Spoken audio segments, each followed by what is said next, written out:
What's up, ladies and gentlemen? It's D.R.B. We've had a bit of a hiatus. Wasn't really sure what I wanted to do. I started up a job. Was busy a lot, but I've decided to put my efforts toward a podcast because I like talking, and it takes a lot less time than trying to render videos and whatnot. So we're bringing you the inaugural, I think that's how it's pronounced, first episode of a show that'll probably have its name changed about 30 times in the making, but we are bringing a fantastic guest along with us for this first ride. We'll probably switch guests up every once in a while, and we're going to be talking about professional wrestling, the good, the bad, and the WWE. So, hello.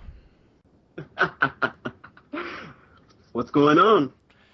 Not too much. Want to introduce yourself to the audience? I'm gonna go by, Mommy Birdie. We can go with that. Turn my sound up. Good God, it's quiet over here for me. All right, well, this is about the only person on the planet I could bring into discussing professional wrestling with me, because he's about the only person who knows as much as I do on the subject. So we're probably just gonna complain about stuff for the next however long. But let's A do how much do you know about pro wrestling? About how long have you been watching the products? lot. I've been watching pro wrestling since I was about 6 years old, and I'm 26, so a good 20 years. All right, that's about as long as pro wrestling's mattered, honestly. That's a fact. Well, we've seen a lot of ups and downs over the years. So, what's your current favorite wrestling program? Lucha Underground, hands down. All right, I agree. There's not a lot of complaints there. If you're a mainstream pro wrestling fan, or even if you're not a pro wrestling fan, Lucha Underground is kind of a hybrid lucha libre westernized wrestling show. It's taped in America, but they take a lot of talent from AAA in Mexico. It's owned by Mark Burnett, who did Survivor and The Apprentice, and the dude has buttloads of money, so he can basically do whatever he wants. It's an hour long. It's on Wednesdays. It's phenomenal. I mean, even if you don't watch wrestling, you just watch any episode, you'll love it. Without a doubt. I mean, they even hired an actor to be the general manager, and he is killing it as a bad guy. I think that's probably one of my favorite parts, is that they didn't bother like hiring a businessman. They didn't bother trying to get somebody on the scenes that would do the job wrong. They just decided to throw money at some guy that would do a better job pretending to be the boss. I just want to know if they're going to have a second season yet. I know, last I heard, and nobody's really got a definite answer yet, is I know they're in talks for it, and I'm hoping Mark Burnett realizes that, sure, he owns the entire network that the show's on, but if he advertised a little harder and made the show more readily available for the mainstream Western crowd, that he would pull in a lot more, and it would cost him more, but, he's a businessman, and hopefully he sees that putting it onto a main Western cable network would be better in the end. Yeah, because while El Rey is a good, it's mostly showing old kung fu movies. I don't know many people that would actually like to sit back and watch that for maybe 4 or 5 hours and then switch over to the hybrid wrestling. That would be weird, right? It's a little strange. There are a lot of wasn't Kung Fury on El Rey? Yes. That movie was... And I think that is the most recent kung fu film that they brought onto this. That movie was strange. That movie was awesome. Oh God. I don't want to get sidetracked with talking about kung fu movies, because I will. I'll get sidetracked immediately. So, over the past 20 years for pro wrestling, for the both of us, that we've seen a lot of guys come and go. So we'll do current stars now, and we'll do like all time later. Who are your top?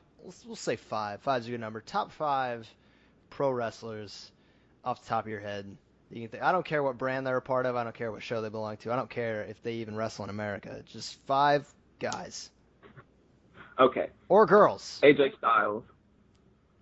Let's see, AJ Styles, Prince Puma, Sasha Banks, two more off the top of my head. I only had the top three.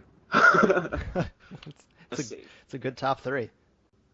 Becky Lynch. Becky Lynch has surprised me so much over the past 6 months because she started out That poor girl. she went through so many shifts in her character, but now I think she's found her medium and she's running it. Wrestler would be Becky James. I suppose she is still Off my wrestling. head. Yeah, that is she does still. She is. She recently went from TNA to Global Force Wrestling, which I still think it's strange because she said she was only going to do one more match for Force Wrestling, and they're getting TV broadcast deals somewhere. I don't even know where. It's in a obscure channel. Yeah, we'll take a little side scroll before I go into my top five. Global Force Wrestling is definitely something that people need to be watching out for. It's not I don't know how to say it without making Jeff Jarrett sound like an idiot, because he's not. He's a genius. He's going about it a weird way, but he's going about it the right way, and that's the weird thing about it is he's taken this very slow, very steady approach. And then he's building small, which is a good idea. It's a strange idea because everybody wants more of the product, but him being the veteran that he is, especially since he spent so long in the business, he understands that if he went as big as he could right away, that the chance of him falling to pieces would be much more likely. He would be like TNA was in 2012. That's true. And speaking of TNA, they have rebounded. I know a lot of people don't want to give them another chance, but thankfully, Dixie Carter is taking a step back. She's still the president, but she's taking a step back and she's allowing people that have experience in TV and the wrestling business to take control and take it in a different direction that is making it a lot better than it was. I still find it odd that she brought on the guy from Smashing Pumpkins, though. What?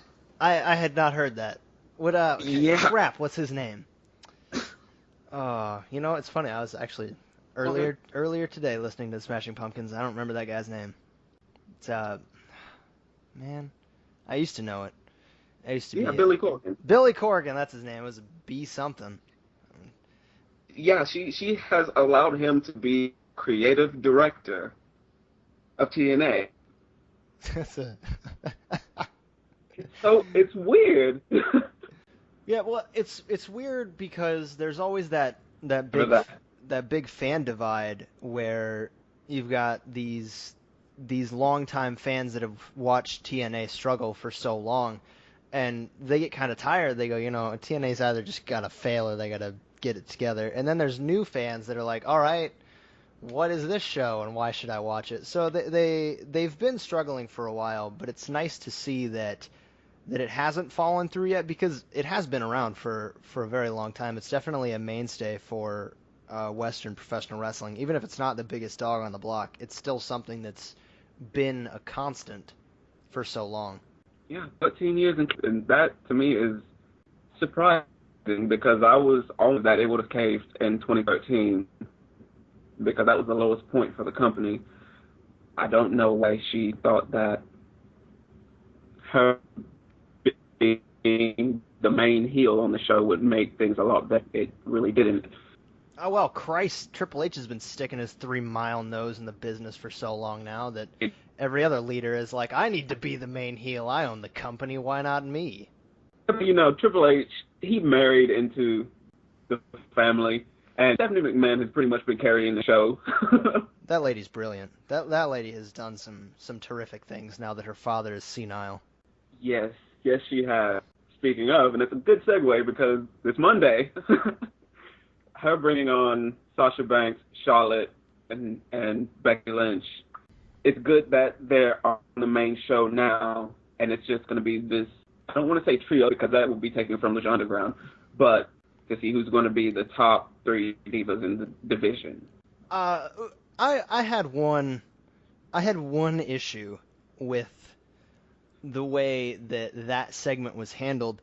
Is one, they brought up three of the four horsewomen, which is weird. Not that I personally think Bayley should have been brought up with them. Bayley's fantastic, but it's always been strange that they put her in the group with Becky, Sasha, and Charlotte because she was always kind of the I don't know who to compare her to in the Horsemen, honestly.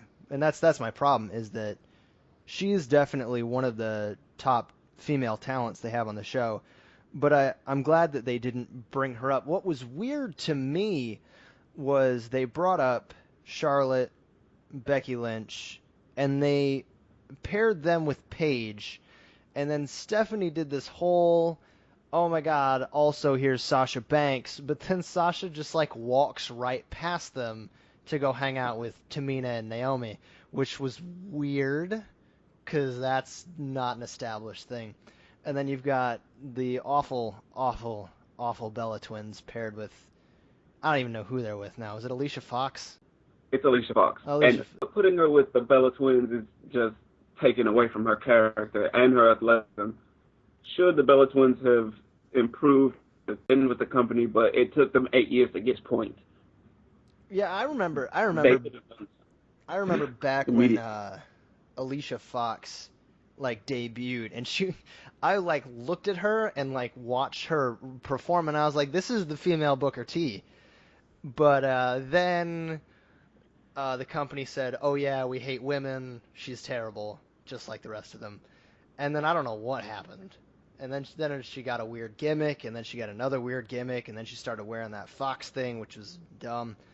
And then they paired her with the Bellas, which was strange. Naomi's heel turn was weird. She's doing very, very well with it, because, of course, she's Naomi, and she's done well with everything they've handed her so far. But it's strange because you can kind of feel that she doesn't really believe the gimmick because she did so well as a face. And when they did the split with her and Cameron is definitely more believable as a heel than Naomi, but Cameron is much worse than Naomi, and they needed more heels. So it's an understandable business decision, but it's not something I really believe.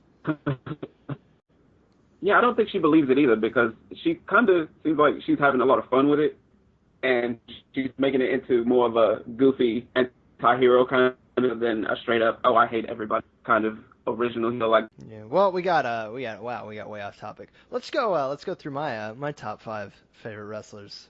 We're gonna do that a lot. We're very hard to keep on track. Let's mine aren't particularly in any order, and I thought about this for a while. My first one is in order, but the rest of them are so tightly clumped together that it's hard to tell. My first favorite professional wrestler of all time and right now is Brian Cage. Brian Cage is a big dude. He's a well-defined dude. He's not ugly. He's very agile. He's probably the fastest big dude in professional wrestling today. The dude he's remarkable. Amazing. He's amazing. I've never seen anyone compete like Brian Cage competes. And you need to watch Lucha Underground or basically any AAA event now because that dude shot up the ladder so fast. He shot up the ladder faster than Sheamus did. And that's saying something. Yeah. I totally forgot about him. I just didn't think to include him in my top 5 because my top 5 included people that hit me right in this moment. Brian Cage is my number 1, but the rest of them, they're not particularly in any order. So we'll just say my loose number 2 is Seth Rollins.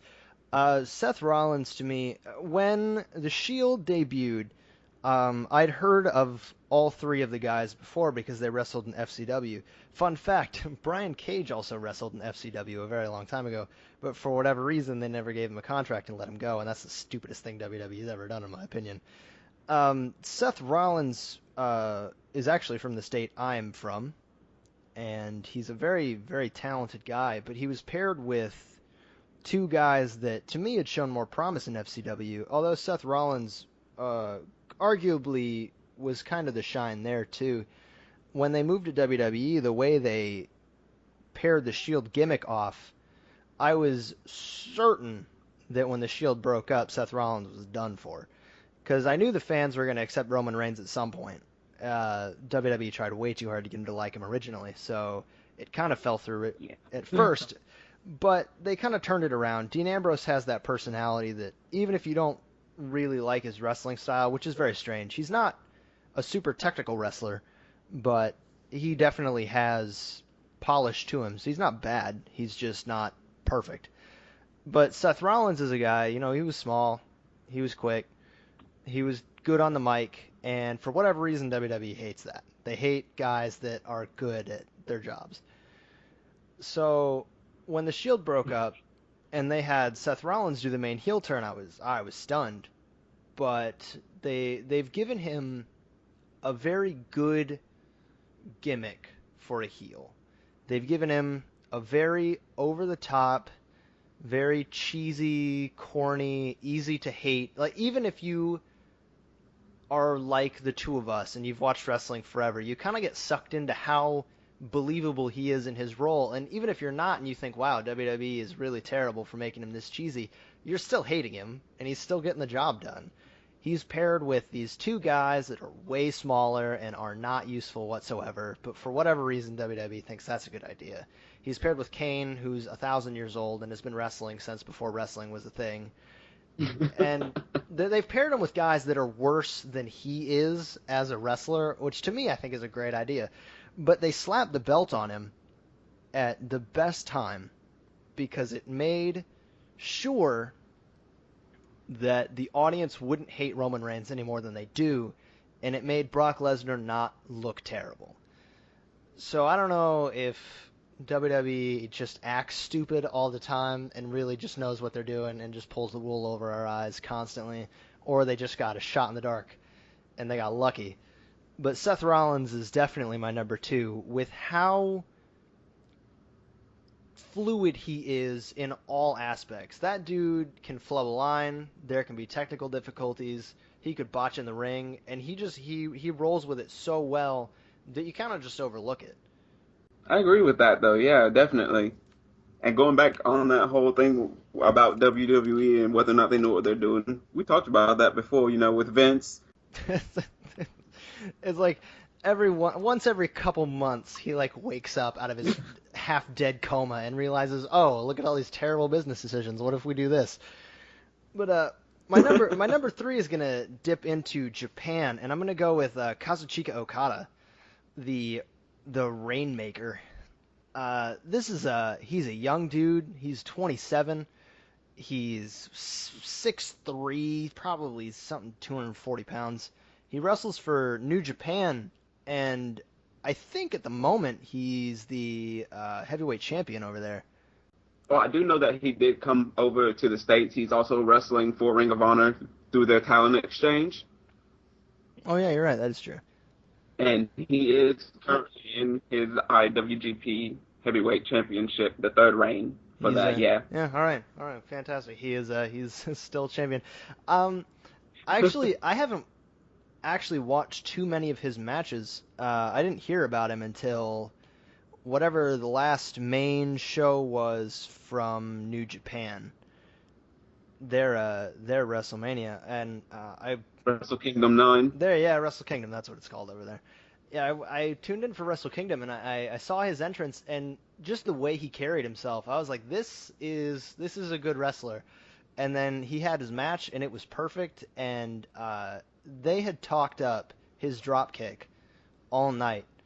Like, all night long, they said he has the best drop kick in professional wrestling, and I said there's absolutely no way his drop kick is really that much better than everybody else's, but holy crap, he has the best drop kick in professional wrestling. It's the coolest move, and it's not even his finisher. That dude can vertically leap 12 feet in the air, straight up, like a cat. It's ridiculous. We're gonna my number 4 is also Becky Lynch. Number 4 is Becky. That lady took what was awful and made it perfect. She joins and she's Irish, which means WWE has to give her the most racist Irish theme song possible. She comes out wearing green everything. She looks like a shamrock threw up all over her.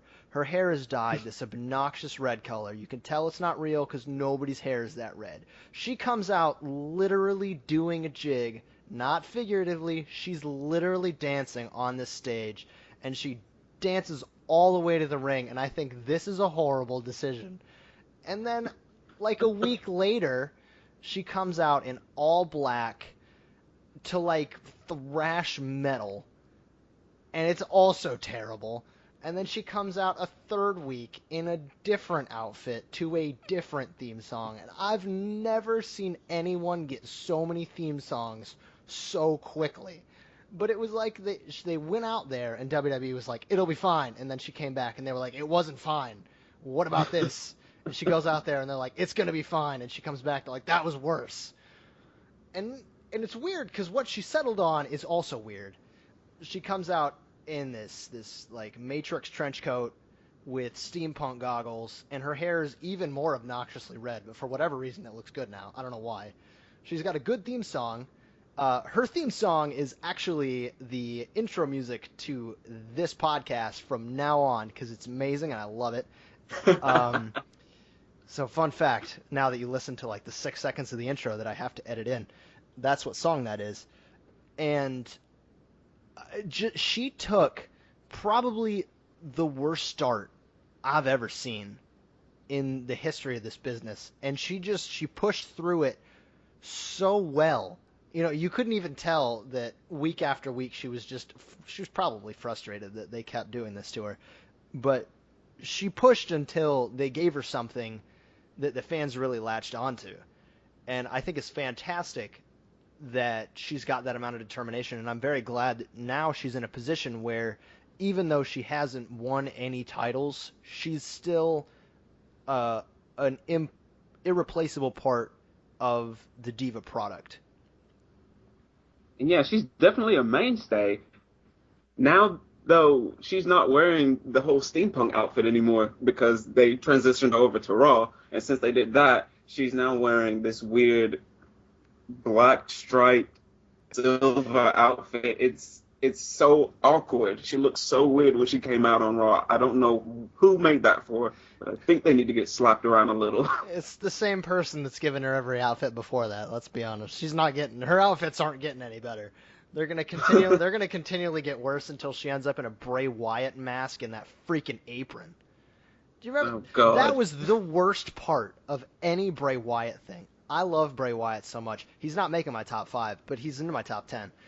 But at the very end of his NXT reign, he came out in like a just like a hockey mask, but like half a hockey mask, and he was wearing an apron and like some stupid gloves or whatever. I don't know what he was trying to be, but it was silly and it was awful, and I'm glad he only wore that like twice because it was miserable. All I know is I really do. He was supposed to fight Roman Reigns, and when he came out, I saw the apron. I don't know if he was wearing a mask. Oh, he puts the apron on from time to time, and I don't have a problem with the apron. I don't understand it, but I don't have a problem with it. The mask was bad. God. The mask. The mask was awful. My number Okay, five number 5 is Brock Lesnar. And it's weird that I'd include him in this list because, you know, everybody knows Brock Lesnar's great. And I tried to include guys that either aren't as consistent or are rather new to the picture, but Brock Lesnar has to be my number 5, and I put him on the bottom just so he's not number 1 at everything. But Brock Lesnar's so freaking good. Brock Lesnar has been good for over 10 years. Every time he comes into the ring, even when he came, it was 2013 when he came back, right? Yeah. It was like 2013 SummerSlam or whatever. He came back and he looked like a sickly pale Jello, and it was gross. But he came back and he beat the crap out of John Cena. And like from then on, even though he lost to Cena the second time because nobody beat Cena twice because that's impossible, he came back and from 2013 to like 2015, that dude went from gross UFC, hadn't seen the sunlight in 6 months, whatever, to now, and now he's horrifying again. He's still got that penis tattooed on his chest, so that's awful. But He's a terrifying dude. They let him take an axe to a car on live television, and anybody that they let do that basically can do whatever he wants. And I'm very proud of Brock Lesnar for being as big and scary as he is. So we did favorite wrestlers. I do least favorite wrestlers, but I only have one, and it's Adam Rose, and I hate Adam Rose so much. That character is terrible. I can't do it. I can't do any of that gimmick. Back when, and I don't care that he switched gimmicks. It's just how obnoxious this one is. Back when he was Leo Kruger, way back in NXT, like before NXT was really what it is now. It was, back when it was just starting out, and they had just turned it into a show that was an hour long and actually wrestling, and not that awful, like American Idol it was. That was terrible. Those were the dark times of NXT. But they brought him out. The fans loved it. The fans loved Leo Kruger. I don't care what Adam Rose says. And they did that interview, and he was like, I don't think the fans ever really connected with Leo Kruger. He's a liar or he's deaf, because the fans loved it. I loved it. His finisher was awful. They had that like running chop, the spinning lariat. yeah, that running chop clothesline thing that was weird. It was they called it the slice or whatever. It was when you name a finisher that poorly, you shouldn't use it. Like, I don't care. Santino's Cobra is the worst finisher of all time, but man, the slice from Leo Kruger is coming up there. But It's a close second. it's a very close second, and I loved the Leo Kruger gimmick. I loved the South African accent that he played up a millionfold.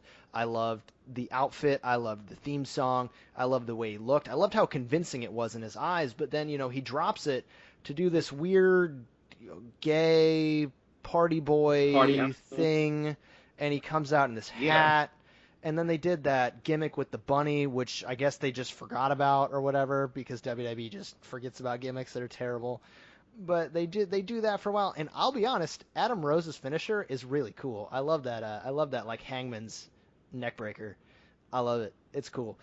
But the rest of it's awful. The theme song is great. I'll give him that. The theme song is like Fandango levels of catchy, but everything about it after that is awful. I hate the way the character walks in the ring. I hate that crap he does when he like throws his arms out to the side and runs around like an airplane. That's Santino level of garbage, and anything that reminds me of Santino needs to stop happening. So does this thing with the lollipop that he like offers it to people? Yep, that's gross What too. is that? That's meningitis. God. That's disgusting.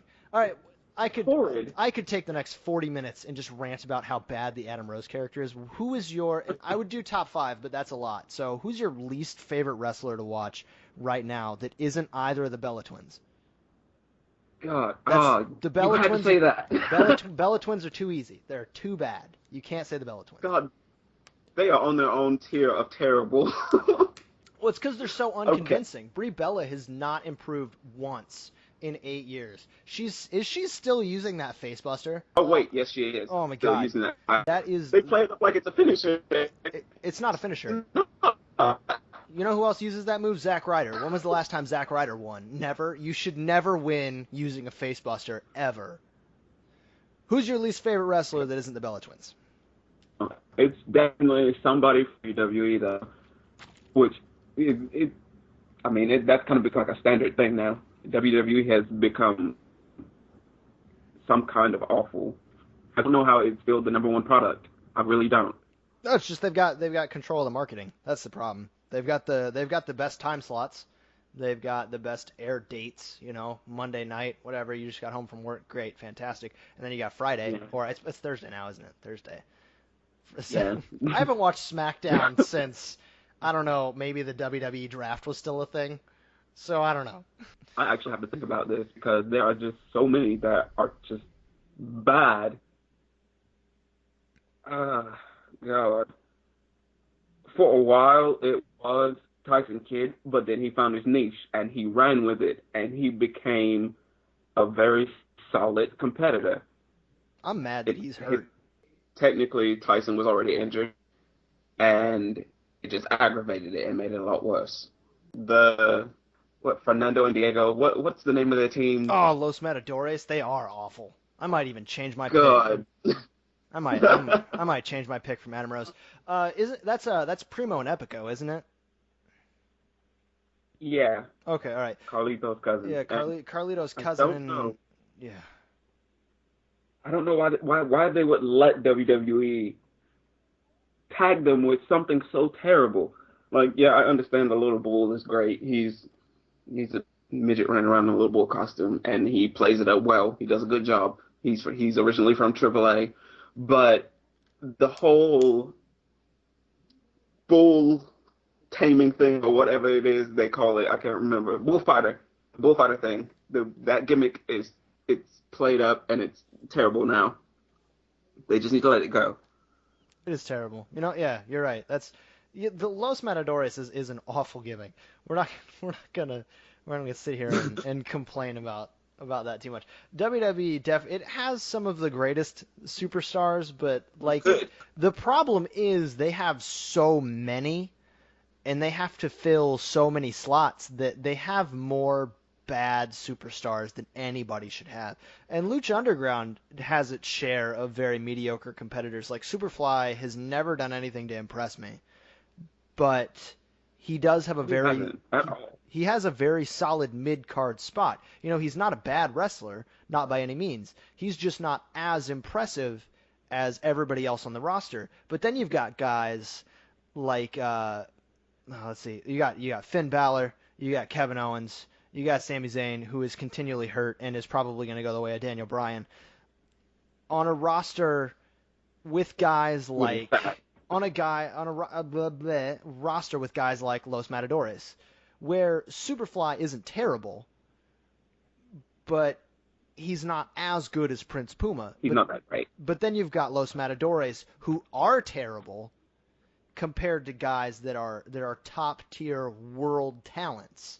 So the gap is so wide in WWE that it's much more noticeable, especially since they're working with a 3-hour slot and they fill 2.5 hours with garbage. Yeah, they don't even have a mid card anymore. It's low card and then main event. That's it. That's the problem. Well, It's a massive problem. hopefully they'll stop having 3 hours worth of a show at some point in our lives. So talking about that, they recently, and not recently, but recently as far as pro wrestling goes, they switched up the WWE title for the billionth time. They combined it with the World Heavyweight Championship, whatever. I still think that's a weird, awful decision because they're shuffling one belt around like 40 shows or however many shows they have now. But what is your favorite title belt? And you can go as far back as you want with this. Oh God! And it doesn't matter what brand. Nope, whatever brand you want. Just your favorite, just the favorite belt to look at. To look at. If anything, I would say somebody's gonna hate me for saying this, but I'm gonna go with the spinner title that John Cena first unveiled. Oh, it's the wrong it was answer. great. Oh no, it wasn't. That was awful. It was great. The Rock hates when it. he first The Rock hates that belt. See, I did like the WWE title before it. I did. I like the original WWE title belt, but for some reason, the spinner belt, it did it for me at the time, but then they kept it for 10 years. It just became, that's not what it's supposed to be. I'll be honest. I'll let the skeletons out of the closet. I don't actually hate the spinner belt. I thought the spinner belt was And they kept the title. I thought the spinner belt was kind of cool. It was such a mainstay of WWE for so long. They would show it on every single commercial, and then they'd have like the backdrop, which would just be the spinner title, and it actually wasn't that ugly. Yeah. But my favorite title of all time was actually the World Heavyweight title on WWE. It was big. It wasn't too flashy. It was bright gold. The plates were nice on the side. You could tell what it said, even though it was all gold. And just every time somebody walked out with a title that was that damn big, I always thought that is something I want to wear someday. Because then back in the day, belts were way smaller. Like back when NWA. Oh yeah. Those belts were so small. Like they didn't look like they belonged on grown men, especially since professional wrestlers were way bigger back then. They weren't like chiseled muscle or whatever. They were just fat dudes they could run around a little bit. So belts looked really, really tiny back then. But the WWE SmackDown title was great. I loved it. It was huge. It was flashy, but it wasn't overbearing. And I loved when anybody, especially the Undertaker, when Undertaker walked out with that title, I was like, that's the coolest title on the planet. So that's my favorite title belt, probably of all time. The Lucha Underground has a great title belt, and I'm excited to see the Gift of the Gods Championship. I don't know if that's actually a belt, but I am It excited. is. Me too. I Oh God. I really do. And speaking of the Undertaker, he's apparently supposed to be returning at Battleground. For what? I have no idea. I think they're going to use him to build up to SummerSlam, but who's he going to wrestle? Uh, Man, I don't know. I don't know if nobody told Vince McMahon that The Undertaker isn't actually immortal, but I think that Vince McMahon has it in his head that The Undertaker is truly immortal and that he's not getting way older and should stop coming back to wrestle. The fact that he actually does come back is impressive, and I'm not gonna lie, I'm gonna be sad when Undertaker comes out there one day and he says, "I'm retiring," because that's gonna be awful. That's gonna be a horrible day. But the fact of the matter is, he's older than my parents. You know, Yeah. he's older than everybody I know in person. And he goes out there and he tries to fight guys that are much much younger than him because there's not anybody else. You know, there's no Triple H, there's no Shawn Michaels, there's no Wrestle Edge again, there's no There's Wrestle no Legends because all the other legends have realized, holy crap, we're really old. But nobody told Undertaker, so Undertaker keeps coming back. And eventually they said, well, how about you fight Brock Lesnar? That's not a bad idea. And it was. It was a very bad idea. It was an awful idea. God, how many F5s did he hit him with I don't in that know, like match? 70. God. However old Undertaker is, that's how many F5s he took. It's one for Now, every. the surprising thing is that he came back after that Brock Lesnar match and he looked a lot better. He needed his ass kicked. Made him feel better. It is surprising how good he looked. You know what? You know what it was? It was that freaking mohawk. When he came back and he had that Yeah. like mohawk shaved into his head, that's what made him look so terrible. Something looks sick. Are you sick, Undertaker? You shaved all your hair off and now you look like an idiot. And he kind of looked like a cancer patient. He did. He looked like. And then he came and fought Bray Wyatt. And I'll be honest, fighting Bray Wyatt was a surprisingly good match for me. I thought Yes, it was. I thought that was gonna be terrible. I thought Bray Wyatt he's too fast and he's too strong and he's gonna hurt the Undertaker. But he didn't, and it looked good. It was a good match. And they're probably gonna have him come back again and again and again and again. He's gonna die in the ring. He's gonna die like Owen Hart did. Undertaker's gonna die in a horrible way because he won't stop coming back. So we talked about favorite title belts. What is your least favorite title belt? I want to say that would be a tie between the hardcore title, that one that Mick Foley had in, I think it was 2003 when he was getting to the rivalry with Randy Orton. It was weird. And Tommy Dreamer had it too. It was this weird. It was a belt, and the license plate was set in Philadelphia. So he was taking that cross country wrestling with that title. I'll be 100% honest. I don't even And I don't remember. even I don't even that remember that belt. Yeah. I have no idea what you're talking about. I don't remember that belt at all. My Yep, title. my least favorite belt. Mine's also a tie. Mine's a tie between that silver piece of crap ECW used in its final throws when it was guys like Jack Swagger facing Christian, and they had that weird like I think it was an eagle on it, and it was big and silver, And I know I just talked about how much I love big belts because I love the World Heavyweight Championship belt that WWE had, but it was a weird shape. It wasn't round. It was kind of like pointed, like it had a peak to it, and it was a weird silver color, and it looked dorky. It was a dorky title belt, and it was on guys that like didn't really matter at the time. It was definitely it even though it was like the main championship at that time, it didn't carry the same weight that the other titles held on the other WWE owned shows. Like now, the NXT belt is, it's a quote unquote developmental show, even though it's not, because it's better than the actual WWE main shows.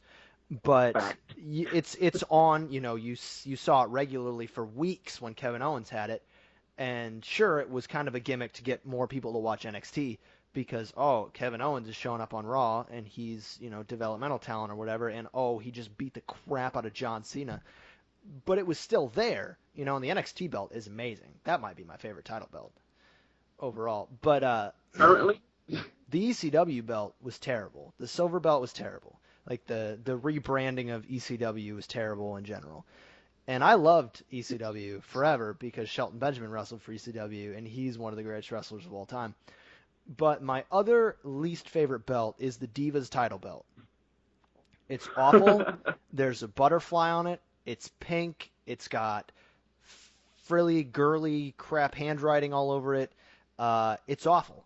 And women's wrestling is a joke to WWE because of that title belt. The NXT Women's Championship looks like a women's title belt. The Knockouts title on Impact or TNA or whatever the show's name now looks like a women's title belt. Anywhere else on the planet, a women's belt doesn't look like that.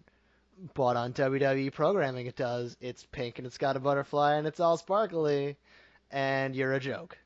And that's why we give you now I will say that Nikki Bella did have a good idea when she said that she wanted to unify the NXT Women's Championship with the Divas Championship. But if they're going to take it seriously, they need to get rid of that freaking butterfly they need because to, it's horrible. it's awful. It's awful. It's not something you compete as or compete for as a woman. It's something you compete for as a little girl. You're going to go outside and you're going to play with butterflies and you're not actually in the ring using a freaking face buster. So we're going to talk for as long as we can. We're going to try and get in two more topics. What is your favorite finisher? My favorite finisher. God, as simple as it is, Shawn Michaels is sweet chin music Oh my God. just because of the way he set it up. It was perfect. It was. The super kick now is such a common move, but back then nobody got kicked in the face like that. Nobody got super kicked the way Shawn Michaels super kicked people. And now you got the Young Bucks who can throw 13 super kicks a second between the two of them. But when Shawn Michaels threw that kick, and even when he comes back now like once every blue moon and he super kicks somebody in the face, it's amazing. No matter what, even if like the little kids don't know who he is, the minute he super kicks somebody, they go insane. It's amazing. That I'll give you that one. I won't even argue. That is a good finishing move. Mine, and I've got two. I've got a favorite of all time, and we're going to use a current favorite. My favorite finishing move of all time, also simple, but JBL's clothesline from hell. Oh my God. Oh God. When he hits somebody with that move, I expect them to die immediately Yes. on impact. It's a clothesline, it's a standard clothesline. He gets a little bit of wind up, he swings his arm, and for whatever reason, it looks a million times better than any other clothesline I've ever seen. And when he did that like reunion with Ron Simmons and that APA, and he used it on Heath Slater, I thought Heath Slater was dead because of the way Yes, he looked hit like him. He died. It's such a flawless move, and I don't know if it's because his arms are so long or he's so tall or there's something about his size that makes him throw that so well. But my current favorite finisher has got to be Weapon X from Brian Cage because I knew it. it's insanely complicated, but it's so cool. He sets him up in kind of this gory special stance, and then he sort of swings their legs around and hits him with a modified flatliner, and it's unnecessarily complicated and completely the opposite of the clothesline from hell. But it's so cool to see a guy like that be able to maneuver in such a way and so precisely that he can plant an opponent like that every time. So we're going to transition into least favorite finishers. What's your least favorite finisher that isn't the Bella Buster? Because that's the worst move ever. The Bronco Buster. That doesn't count either. It's a similar move. That's also terrible. It is. It's very terrible. And you know what made it worse? As much as I love Mae Young and the Fabulous Moolah, they were doing it to each other at 70 years old. Yeah, yes. All right. Yeah, that is gross. Let's not talk about that. We got to respect the dead. We can't talk about Mae Young and the Fabulous Moolah grinding their vaginas into each other's faces. Oh god. You know what? I'll take the Bronco Buster just because you used that as an example. My least favorite finisher of all time is Edge's spear. And it's just Edge's spear. Goldberg had a great spear. I don't care if you hate Goldberg. I don't care if every single person on earth hates the way they booked Goldberg. Goldberg had one of the best spears of all time. Rhino's gore, still great. Wrestles on NXT, still a great move. Roman Reigns, I'm not a big Roman Reigns fan. Never will be, probably. But the way he hits his spear, he is parallel to the ground. His whole body is straight when he hits that move. But Edge kind of like tucked his knees in, and then he kind of just like hugged you until you fell over. It was, I don't know. If he had been using it at a time proportional to Shawn Michaels using the super kick, then maybe it would have been an astounding move. If he'd been the only dude at the time using a spear, I probably would have remembered it differently. But I knew that I could just go watch a different show and watch someone hit that move better. And Edge, I love Edge. I loved Edge forever. But his finisher was awful. That spear was so bad. He had one of the best setups to a spear ever. He was so theatrical, and it was so believable. And then he would start running, and I don't know what happened. I don't know if his shorts were too tight or like his hair got in the way, but he never once hit that move with any sort of believability. Like he did it when he speared Jeff Hardy off that ladder. He tucked his stupid knees in, and he hugged him to the ground, except he hugged him like 9 feet in the air. The move was and that's terrible. what made it look believable at that time. That's the worst one. I think what made it so is that he ended up putting himself in the position to be teed. Yes. All right. We covered a lot of topics just now, but we are going to wrap up. We're not going to keep this going for any longer than an hour because, holy crap, we've talked a long time. But we're very happy to have our guest. We're probably going to bring him back a couple more times when we have more things to complain about. But we're doing an episode tomorrow, hopefully, and it will probably also be this similar length. So thank you for joining us. We appreciate your knowledge on the subject. Loving it, and I will love to be back again. All right. If you guys have any additional comments, leave them below. If you guys have any topics you'd like me to discuss or people you'd like me to discuss them with, let me know who you're thinking of, and I will look into making it happen. So, ladies and gentlemen, this has been me, D.R.B, a.k.a. The Fabulous, bringing you a show that has no definitive name yet. But we will see you probably next week as we record our second episode, and I hope you all have the wonderful rest of your day.